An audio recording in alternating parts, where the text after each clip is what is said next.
High বন্ধু, তো দেখো একটি মাছ তোমাদের দেখাবো। মাছটার নাম হচ্ছে কিরকিরে মাছ। তো বেশ বড় মাছ, দেখতে পাচ্ছ পড়ে আছে, দেখো দেখতে পাচ্ছ। এই মাছটা রান্নার অনেক কায়দা আছে, প্রায় 4-5 কিলোর ওজন হবে মাছটা। দেখতে পাচ্ছ কিরকিরে মাছ এটা। তো আমি তোমাদের জলে ধুয়ে দেখাচ্ছি। কাদা হয়ে আছে, ও ডাঙায় আটকে গেছে, নামতে পারছে না। দেখতে পাচ্ছ মাছটা কিরকিরে মাছ, দেখো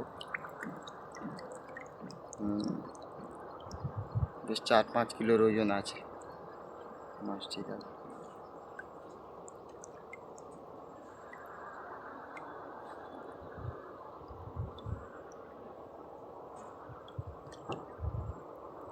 তো জলে ছেড়ে দিলাম, দেখতে পাচ্ছ।